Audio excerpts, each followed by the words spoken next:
The battlefield was quiet now. The sounds of war had faded hours ago, leaving behind only the soft whisper of wind moving through the wreckage. Broken ships lay scattered across the red soil of Kethvora Prime like the bones of giant metal beasts. Fires still burned in some places, sending thin columns of smoke into a sky lit by twin crimson moons. Zethrak walked slowly through this graveyard of steel and flesh. His feet crunched on broken glass and twisted metal. His old body ached with every step, but he kept moving. He was looking for something, or rather, someone. Zethrak was a Vorathi, one of the oldest species in the galaxy. His body was covered in hard chitin plates that had once been deep purple but had faded to gray with age. Scars crossed his shell in dozens of places, marks from battles fought across 60 long years. The bioluminescent spots on his arms and chest, which had once glowed bright blue, now flickered weakly like dying stars. He was old. Too old for war, some said. But he had come anyway, because this battle was different. This battle would decide the fate of humanity. The Dominion had sent 9 million soldiers to this small planet. They had come to destroy the human colony here, and then to push forward to Earth itself.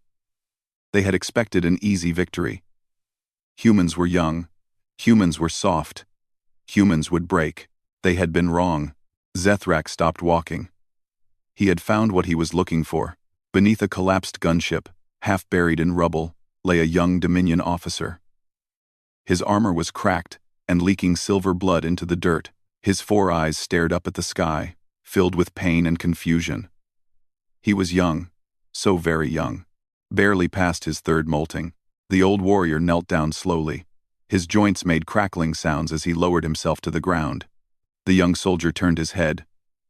When he saw Zethrak, his eyes filled with hatred. "You," he hissed. "Traitor. You fight with the humans now."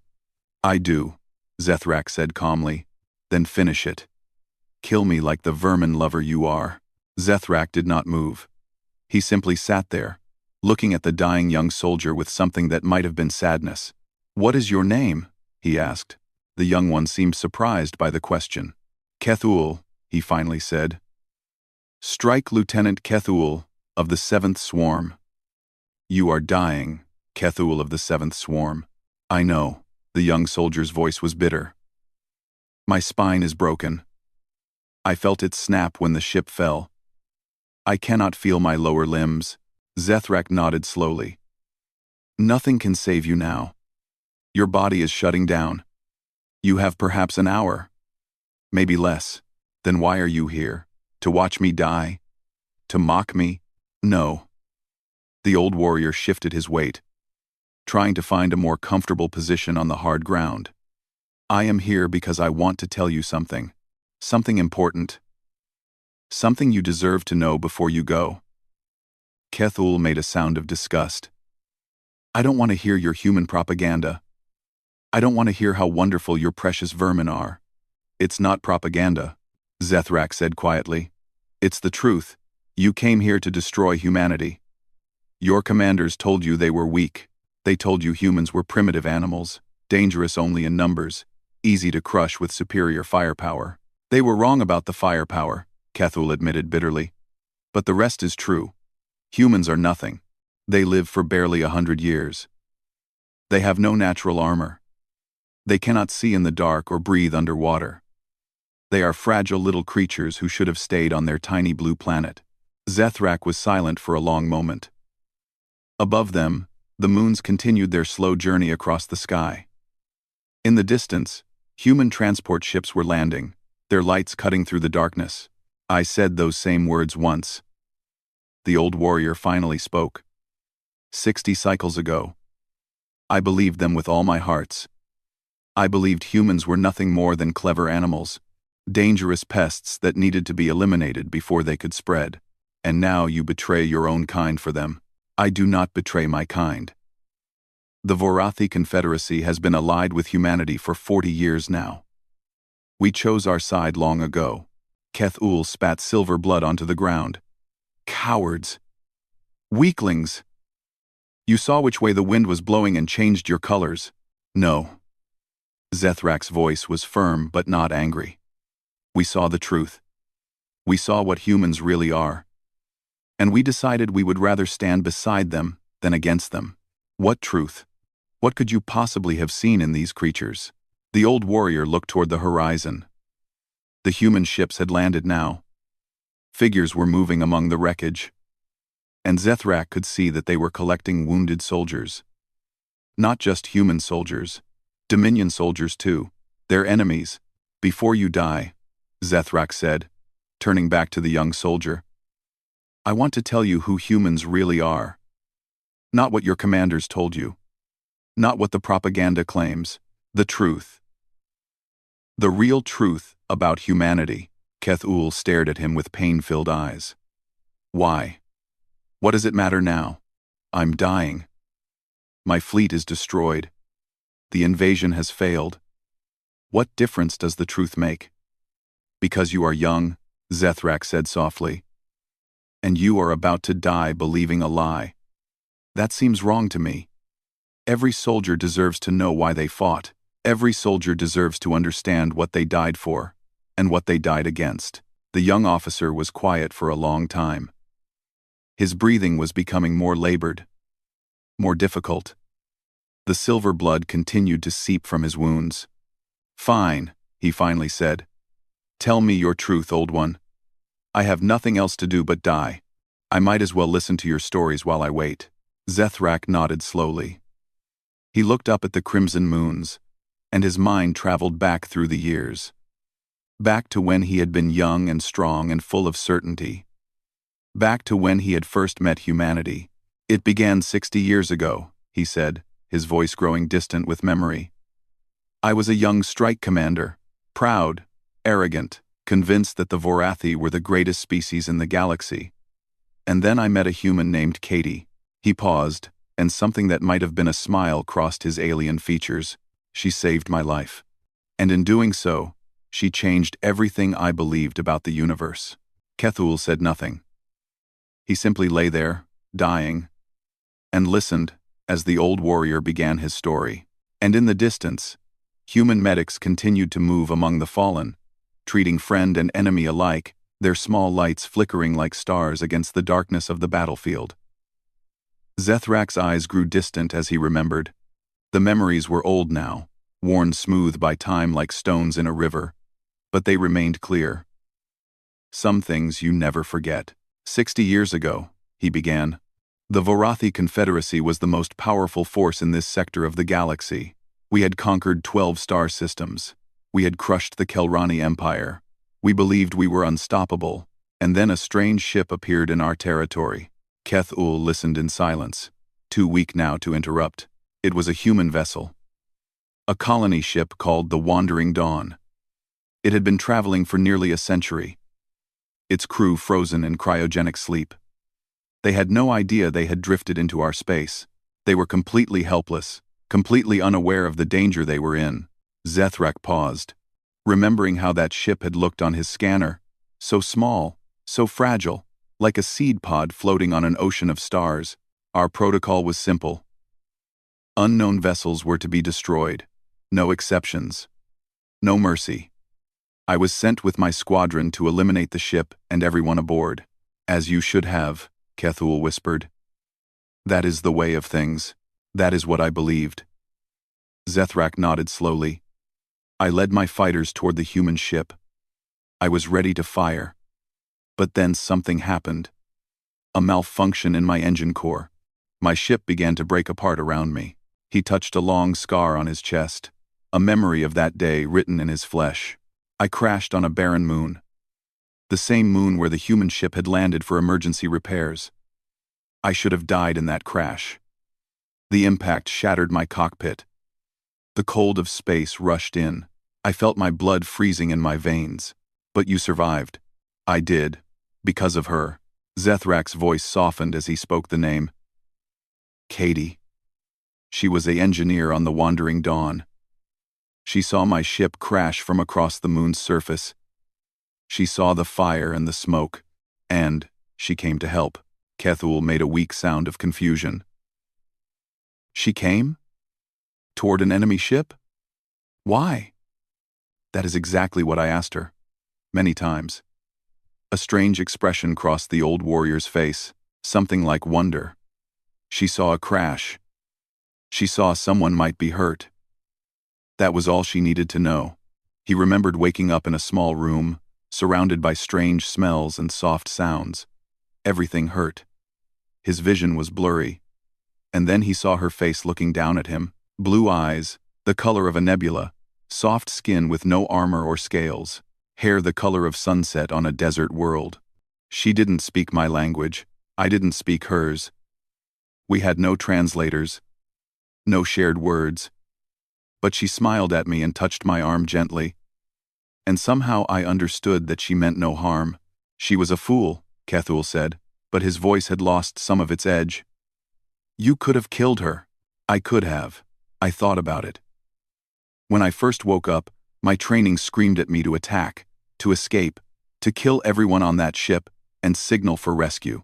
Why didn't you? Zethrak was quiet for a moment. Because I was too weak to move. And because something in her eyes stopped me. I had never seen anything like it before. There was no fear there. No hatred. Just concern. Worry. She looked at me like I was a person. Not a threat. Over the following days, Zethrak had begun to heal. The humans had limited medical supplies, and their technology was primitive compared to Vorathi science. But they did what they could. They treated his wounds with careful hands. They gave him food and water. Even though their own supplies were running low. There were 23 humans on that ship, Zethrak continued. Most of them were scared of me. Some of them wanted me dead. There was a man named Greg who argued every day that they should throw me out the airlock. He said I was too dangerous to keep alive. He was right. Perhaps, but the others disagreed. Katie disagreed. The captain, a woman named Laura, disagreed. They voted on what to do with me. And they decided to let me live. Cthulhu's 4 eyes widened slightly. They voted? On whether to kill an enemy? That is madness. That is humanity. Zethrak almost smiled. They argue about everything. They disagree and debate. And sometimes they shout at each other. But then they make a decision together, and they stand by it. Even Greg, who wanted me dead, helped prepare my meals after the vote. He didn't like me. He never stopped watching me with suspicious eyes, but he followed the group's choice. The old warrior shook his head slowly. I had never seen anything like it. Among the Vorathi, dissent is crushed. Among your dominion, it is punished with death, but humans somehow find strength in their disagreements. They bend without breaking. As the days passed on that frozen moon, Zethrak had begun to learn their language. Simple words at first. Food. Water. Pain. Help. Katie spent hours with him, pointing at things and saying their names, patient and kind even when he struggled to make the strange human sounds. She taught me to speak. She sat with me for hours when I couldn't sleep because the pain was too great. She told me stories about her home, a place called Kansas. Even though I understood less than half of what she said. Why? Cthulhu asked. Why would she waste her time on an enemy? I asked her that question once, after I had learned enough of her language to form the words. Zethrak's voice grew quiet. I said, I was sent to kill you. My people are your enemies. Why do you help me? What did she say? The old warrior looked down at the dying soldier, and his eyes held something deep and ancient. She said, You were hurt. That was enough reason. Cthulhu stared at him. That is weakness. Helping an enemy who would have killed you is nothing but weakness. That is what I thought too, Zethrak said. I believed it for a long time. I told myself she was foolish, naive, too soft to survive in a harsh universe. I told myself that her kindness would be her downfall. He looked toward the human ships still moving across the battlefield, still collecting the wounded, still trying to save lives. I was wrong, Cthulhu. I was so very wrong. That kindness, that weakness as you call it, it is the most powerful force I have ever witnessed. It is the reason humanity is still alive. It is the reason you lost this war. It is the reason for everything that came after. The young soldier's breathing was growing more shallow. His time was running out. But his eyes remained fixed on the old warrior, hungry for understanding, desperate for some meaning in his final moments. "I don't understand," he whispered. "How can kindness be strength? How can mercy win wars?" Zethrak settled himself more comfortably on the cold ground. The story was far from over. "Let me tell you what I learned in those 3 weeks on that moon," he said. "Let me tell you about the true nature of humanity." During those 3 weeks on the frozen moon, Zethrak watched the humans more carefully than he had ever watched anything in his life. He studied them like a scientist studying a new species. He watched how they moved, how they spoke, how they treated each other, and what he saw confused him deeply. "The first thing I noticed," Zethrak told the dying soldier, "was how much they worked. Not for themselves, but for each other." He remembered a man named Danny, the ship's main engineer. Danny was tall and thin, with thick glasses that he kept pushing up his nose. His hands were always covered in grease, and his clothes were always dirty with machine oil. He worked more than anyone else on the ship. The life support systems were damaged in their emergency landing. Without repairs, they would all freeze to death within days. Danny worked for 18 hours straight to fix the problem. 18 hours without food, without sleep, without rest. "That is normal," Kethul said weakly. "Any soldier would do the same to save himself, but he wasn't saving himself." Zethrak leaned forward. "The section of the ship where I was being kept was the hardest to fix. The pipes were broken in 3 places. Danny could have easily sealed off that section and let me freeze. It would have saved time and resources. No one would have blamed him, but he didn't. No. He crawled through broken ducts for 6 hours to fix those pipes. He cut his hands on sharp metal. He nearly suffocated twice when his air supply ran low, and when I asked him why, he just shrugged and said, 'The job needed to be done.'" Quote. Zethrak shook his head slowly at the memory. "He didn't even think about letting me die.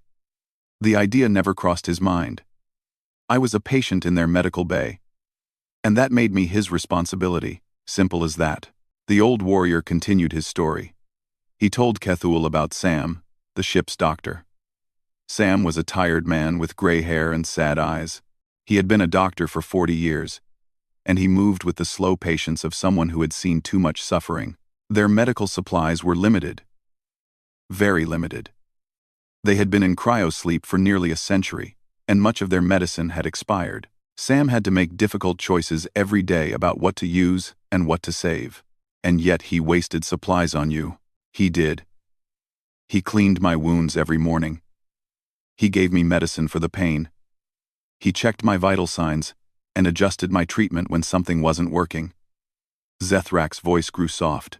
"I asked him once if he was using supplies that his own people might need. He said yes. I asked him why. Do you know what he told me?" Kethul said nothing.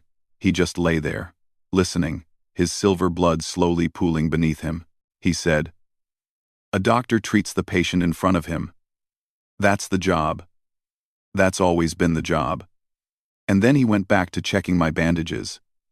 The old warrior remembered how confused he had been.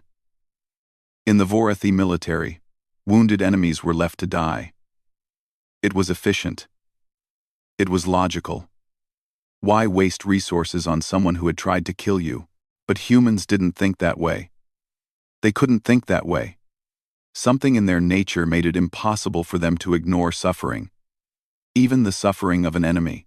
But it wasn't just the engineer and the doctor, Zethrak continued. It was all of them. Every single human on that ship.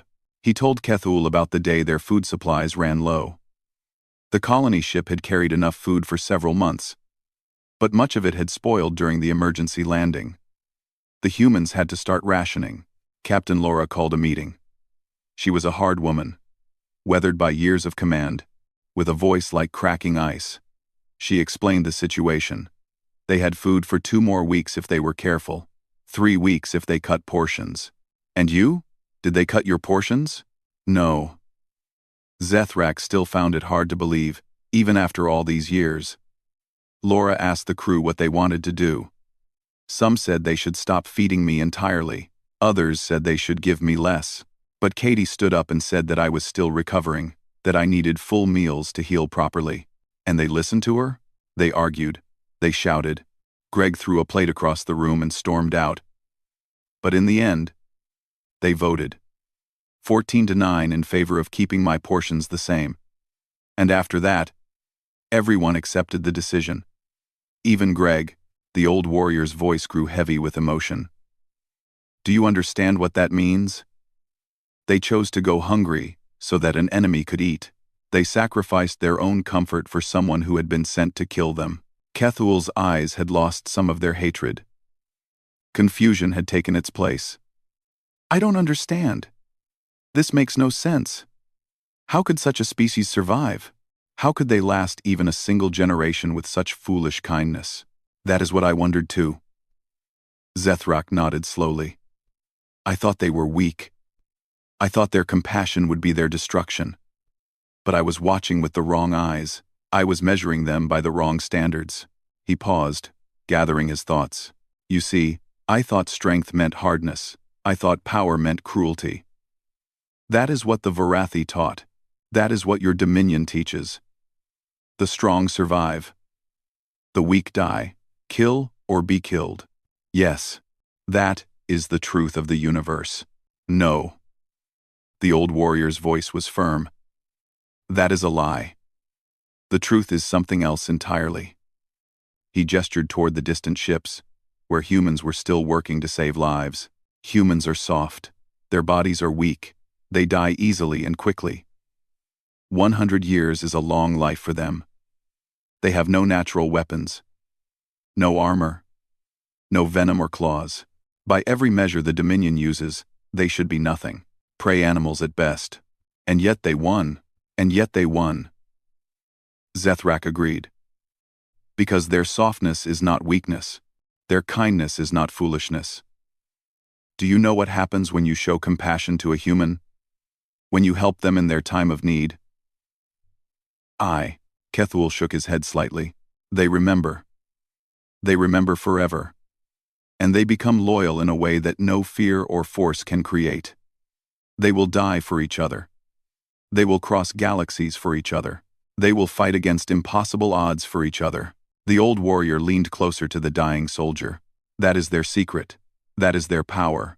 Humans forge bonds that cannot be broken. They create connections that survive death itself. And those bonds, those connections, they make humans stronger than any species I have ever encountered. He sat back, his old bones creaking. I learned all of this in 3 weeks on a frozen moon. But it took me years to truly understand what it meant. What it meant for me. What it meant for the galaxy. What it meant for everyone. Kethuel's breathing was growing weaker. But his eyes remained focused on the old warrior. Desperate to understand. Tell me, he whispered. Tell me what it meant. Zethrak looked up at the crimson moons, and his face grew sad. It meant I had to make a choice, he said quietly. The hardest choice of my life. The rescue ships came on the 19th day. Zethrak remembered the moment perfectly. He had been sitting in the medical bay, practicing human words with Katie, when the alarms went off. For a moment, the humans thought it was another system failure. Then Captain Laura's voice came over the speakers, tight with fear. Varathi battle group entering orbit. Everyone to emergency stations. Katie's face went pale. She looked at Zethrak with something he had never seen before in human eyes. It was acceptance. Resignation. She knew what was about to happen. They're here for you, she said quietly. Yes. Zethrak's hearts were pounding against his chest. They tracked my emergency beacon, and now they'll kill us all. The words hung in the air between them. Zethrak could see the human ships on the medical bay screen. They were not warships. They had no weapons, no shields, no defenses. The Varathi battle group could destroy them in seconds. I'm glad I met you, Katie said. Her voice was steady, even though her hands were shaking. Whatever happens next, I want you to know that. I don't regret helping you. Something broke inside Zethrak in that moment. Something he didn't even know he had. "I need a communication console," he said suddenly. "Now." Katie stared at him. "What?" "Take me to your communication room. Quickly. Before they open fire." She didn't understand. But she helped him up anyway, supporting his weight on her small shoulders as he stumbled through the corridors. They reached the communication room just as the Vorathi commander's voice came through the speakers. "Attention, unidentified vessel. You have 5 minutes to surrender, Strike Commander Zethrak. Failure to comply will result in your immediate destruction." The crew looked at Zethrak with mixed expressions. Fear, anger, resignation.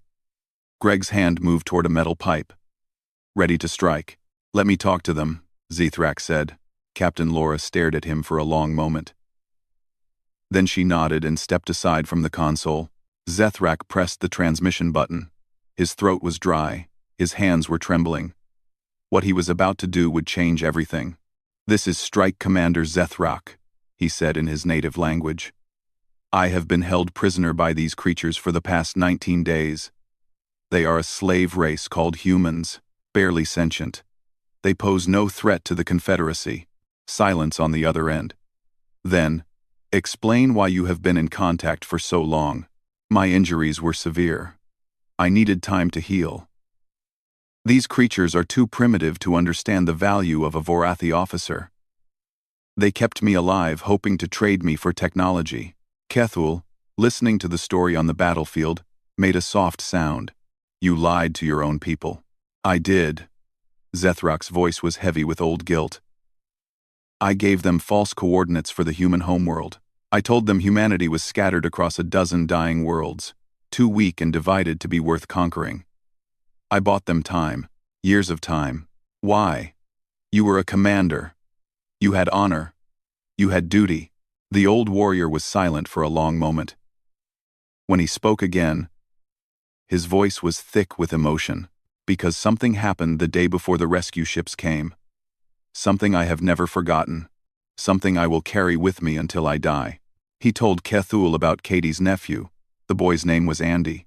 He was only 8 years old, frozen in cryosleep with the rest of the colonists. When the ship crashed, his cryopod was damaged.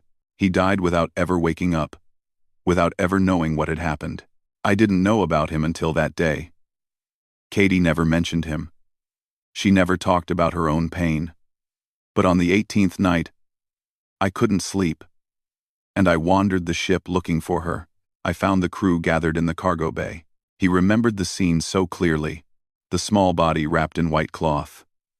The faces of the humans, wet with tears. The silence broken only by soft crying. They were holding a ceremony, a ritual for the dead. Each person stood up and spoke about the boy. They told stories. They shared memories. An old woman named Betty talked about how he used to chase butterflies on Earth before they left. Danny described how the boy loved to watch him work on the engines. Captain Laura admitted that he had beaten her at chess 3 times, and she had never figured out how. Zethrak's voice grew soft. They spoke for hours. They laughed, and they cried, and they held each other. And when they were done, they carried the body outside and buried it in the frozen ground, with a marker made from ship scraps. Kethul was struggling to understand. They buried a dead child on a moon they might never see again? What purpose does that serve? That is what I asked Katie afterward. Zethrak's eyes grew distant. She said they wanted Andy to have a place, a location they could point to and say, "He is there. He matters. He existed." She said humans need to remember. They need to know that the people they love are not forgotten. The old warrior turned to look at the young soldier with piercing eyes. "Do you understand what that means? Humans carry their dead with them. Not as shame, not as failure, but as love. Every human who fights for everyone who came before. Their fallen are not statistics. They are names, faces, stories." He swept his arm across the battlefield around them. "Your Dominion sent 9 million soldiers to this planet. Can you name even one who fell today?" Kethul's eyes flickered. His mouth moved, but no words came out. "You cannot," Zethrak said gently. You don't know their names. You don't know their stories. They are numbers to you, resources to be spent. But humans know. They know every single one. He pointed toward the distant lights where human medics continued their work. They will build memorials after this battle. They will write the names of every soldier who died. They will tell their children about this day, about the people who fought, and the people who fell. 1,000 years from now, humans will still remember the soldiers who died on Kethvora Prime. They will sing songs about them. They will tell stories. They will weep. Zethrak's voice dropped to a whisper. That is who humans are. They are fragile, short-lived creatures who refuse to let anything, even death, truly defeat them. They carry their dead like treasures, not burdens. And that makes them stronger than any army, any fleet, any empire. Keth-Ul's silver blood had stopped flowing. His body was failing. But his eyes remained fixed on the old warrior, filled with something new. Something that might have been understanding. I think I am beginning to see, he whispered. But I still don't understand one thing. What is that? If humans are so kind, so compassionate, why did they fight so hard? Why did they destroy us so completely? We had 9 million soldiers. We had the greatest fleet the Dominion has ever assembled, and they broke us in less than a day. Zethrak nodded slowly. This was the final lesson. The hardest truth.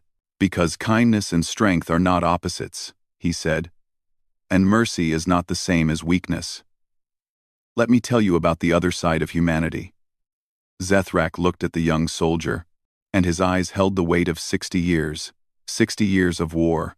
60 years of watching humanity grow from a scattered species into something that terrified the galaxy. You ask why they fought so hard, he said. You ask how creatures of such kindness could destroy your fleet so completely. The answer is simple. But it is also the most important thing you will ever learn. He leaned forward, his old voice dropping low. Humans are kind first, always first. They will share their food with strangers.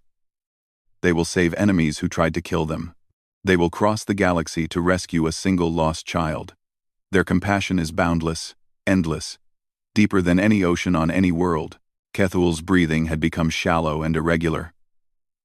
His 4 eyes were beginning to lose their focus. But he was still listening, still holding on. But there is another side to humanity. Zethrak continued. A side that sleeps until it is awakened. Until something threatens what they love. The old warrior's voice grew hard. Your Dominion made a mistake. The same mistake the Vorathi almost made 60 years ago. You saw human kindness and thought it was weakness. You saw their mercy and thought it was fear. You thought you could threaten their homes, their families, their children, and they would bend, they would break, they would surrender. He shook his head slowly. You had no idea what you were waking up. Zethrak told Keth-Ul about the first Vorathi human war. It never happened.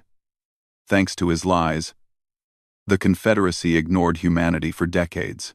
By the time they learned the truth about Earth's location, humanity had spread to a dozen colony worlds. They had built ships. They had trained soldiers. They had prepared. The Confederacy sent a warning fleet to test their defenses. 50 warships, the finest in our armada. Zethrak's voice was bitter. Only 3 came back. How is that possible? 50 warships against a primitive species. Because you still don't understand. The old warrior's eyes burned with intensity. Humans are not a species that fights for territory, or resources, or pride. They fight for each other. Every soldier who faced our fleet was fighting for their children, their parents, their friends, their home. They had names and faces and stories that drove them forward. And they would rather die than let those they loved be harmed. He gestured at the wreckage around them. Your 9 million soldiers came here today expecting to conquer a colony, to burn cities, to kill families, to enslave or exterminate an entire people. Do you know what happened when they landed?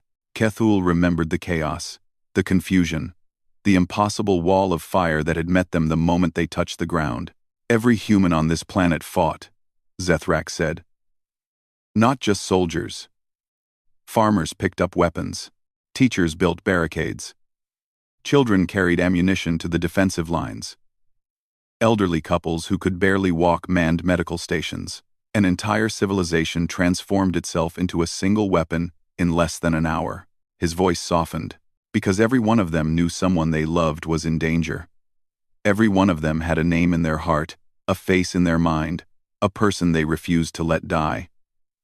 Your soldiers fought for orders. Humanity fought for love. Kethul's eyes were beginning to close. His body was giving up. But he forced out one more question. The human medics, he whispered. They're still helping our wounded.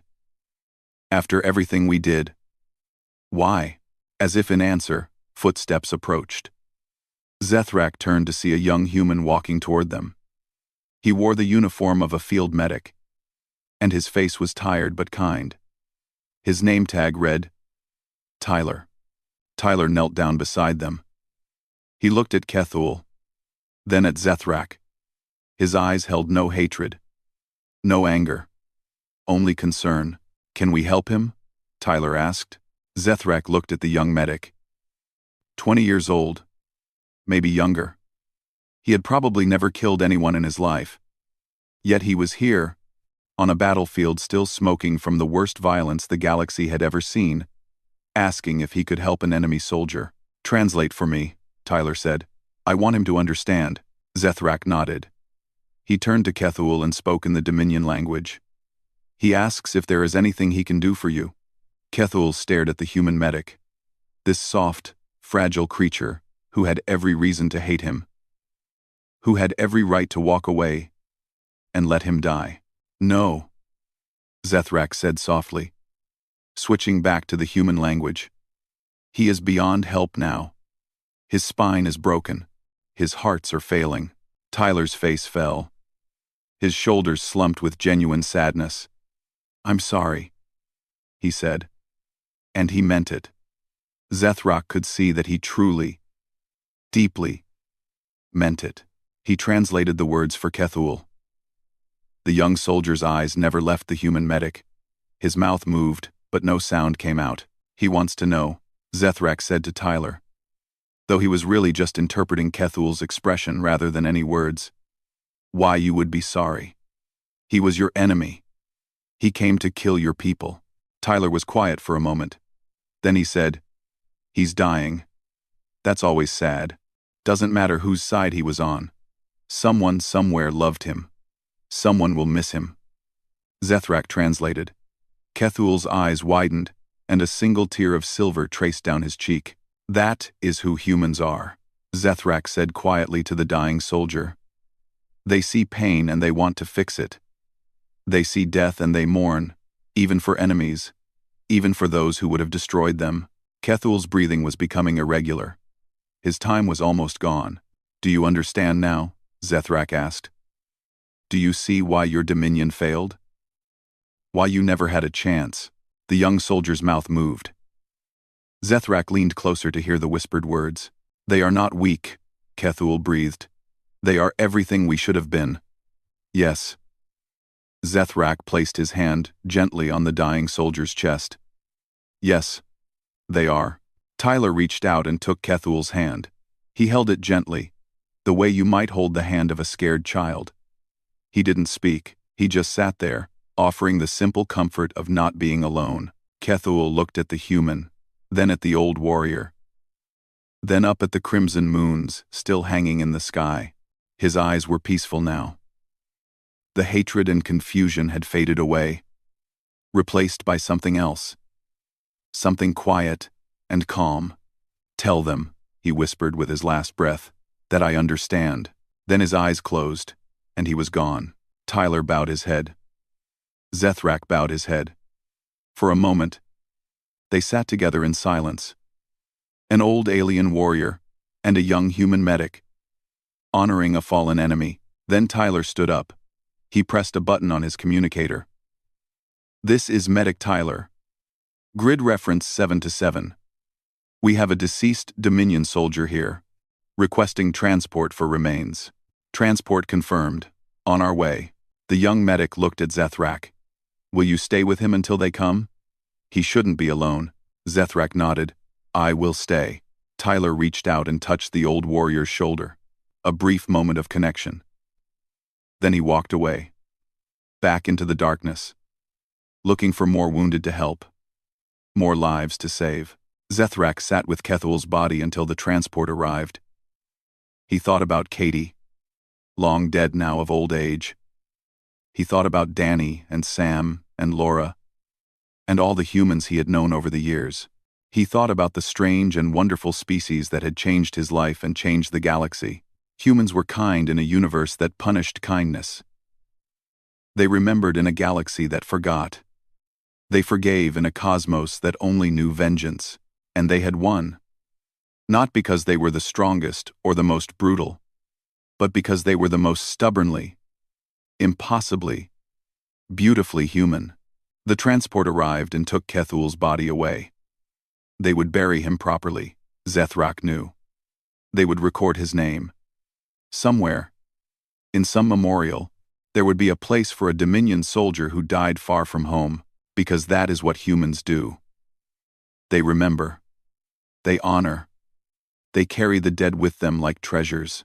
And that, Zethrak thought as he walked slowly back toward the human lines, was the most powerful force in the universe.